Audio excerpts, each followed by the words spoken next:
Hi, Lisa. Hi, Jane.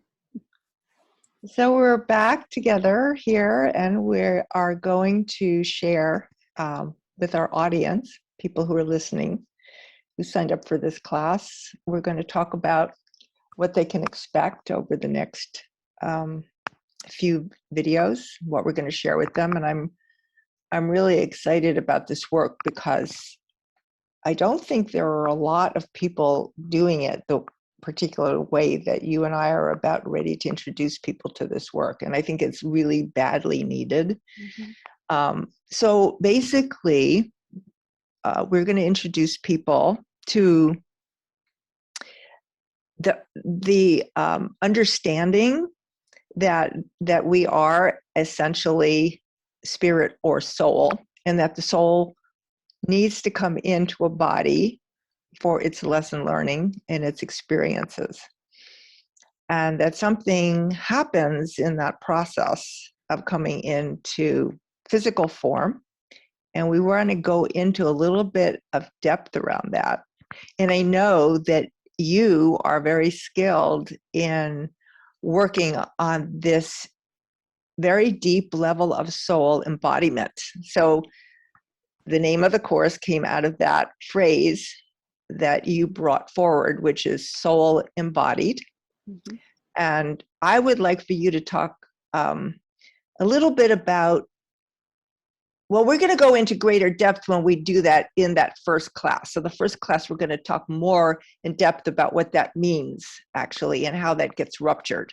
So that's going to be the first class. But the second one will then move into,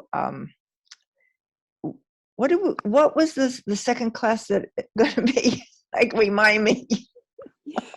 So we have soul embodied. Oh, yeah. Then we have the transformational models, which is right. We want to focus on those primary kind of formative years. So the point being that, so there's been a whole presentation that I've done on models of transformation. And the model of transformation that we're utilizing for this particular process is a very specific model, and it's a nonverbal model. So this is the distinction, and we're going to go into greater depth with that in the second video. We're going to talk about the model of transformation that we can best utilize, or the models or the ways in to understand this embodiment of soul and how it gets ruptured. And then you talk about the third class, because this is your specialty. And I love that we don't have it all perfectly down and we get to improvise. And that's the fun of how we work together. Okay, so the third class is going to be on attachment theory and the soul. And basically, when we come into this world, our caregiver is meant to look into our eyes as we're this little infant and see our soul, right? Through the eyes, there's the seat of the soul. And with neglect, and with any types of sort of trauma, the seat of the soul kind of can get lost. So neglect trauma, we're not being seen. We're not, that connection isn't being made. And it can create a pretty significant rupture for the infant. And that can show up in various ways as we mature and we grow up.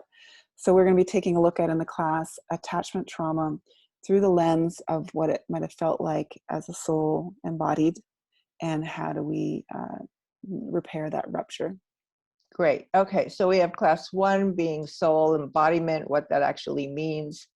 Class 2 is about the model, the nonverbal model that we're utilizing and access points in. And then class 3 is going to be about the rupture that happens and how we build the attachment style on top of that and what that has to do, but also how we retrieve and how we begin to heal that, and the variety of ways that we can do that. Okay, so perfect. We'll see people in class number 1, right? Bye. Bye-bye.